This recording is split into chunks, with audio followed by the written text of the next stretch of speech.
أعوذ بالله من الشيطان الرجيم. بسم الله الرحمن الرحيم. الرحمن علم القرآن خلق الإنسان علمه البيان. الشمس والقمر بحسبان والنجم والشجر يسجدان والسماء رفعها ووضع الميزان ألا تطغوا في الميزان وأقيموا الوزن بالقسط ولا تخسروا الميزان والأرض وضعها للأنام فيها فاكهة والنخل ذات الأكمام والحب ذو العصف والريحان فبأي آلاء ربكما تكذبان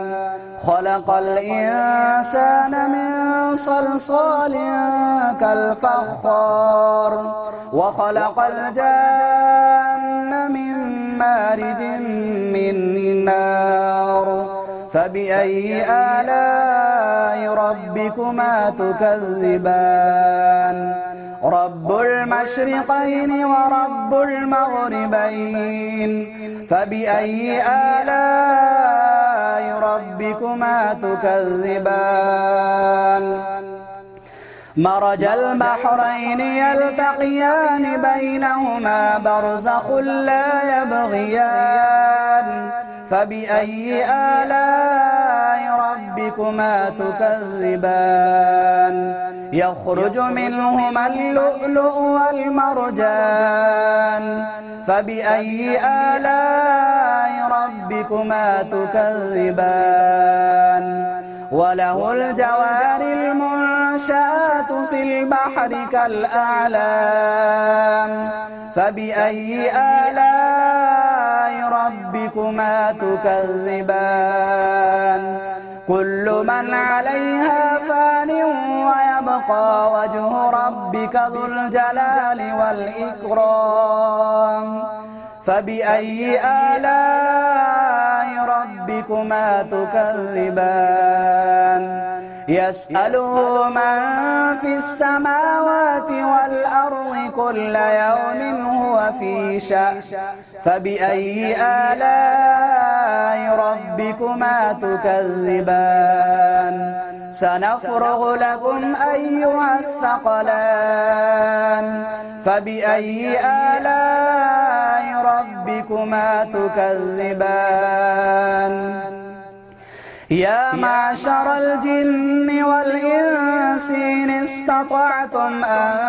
تنفذوا من أقطار السماوات والأرض فانفذوا لا تنفذون إلا بسلطان فبأي آلاء ربكما تكذبان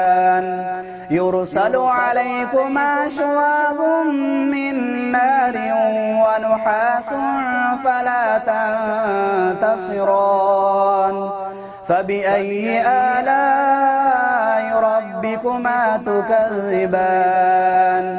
فإذا انشقت السماء فكانت وردة كالدهان فبأي آلاء ربكما تكذبان فيومئذ لا يسأل عن ذنبه إنس ولا جان فبأي آلاء ربكما تكذبان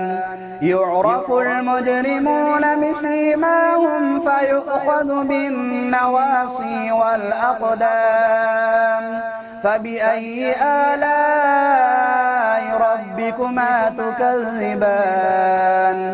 هذه جهنم التي يكذب بها المجرمون يطوفون بينها وبين حميم آن فبأي آلاء ربكما تكذبان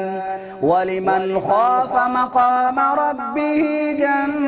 جنتان فبأي آلاء ربكما تكذبان ذواتا أفنان فبأي آلاء ربكما تكذبان فيهما عينان تجريان فبأي آلاء ربكما تكذبان فيهما من كل فاكهة زوجان فبأي آلاء ربكما تكذبان متكئين على فرش بطائنها من استبرق وجنى الجنتين دان فبأي آلاء ربكما تكذبان فيهن قاصرات الطرف لم يطمثهن إنس قبلهم ولا جان فبأي آلاء ربكما تكذبان كأنهن الياقوت والمرجان فبأي آلاء ربكما تكذبان هل جزاء الإحسان إلا الإحسان فبأي آلاء ربكما تكذبان ومن دونهما جنتان فبأي آلاء ربكما تكذبان مدهامتان فبأي آلاء ربكما تكذبان فيهما عينان نضاختان فبأي آلاء ربكما تكذبان فيهما فاكهة ونخل ورمان فبأي آلاء ربكما تكذبان فيهن خيرات حسان فبأي آلاء ربكما تكذبان حور مقصورات في الخيام فبأي آلاء ربكما تكذبان لم يطمثهن إنس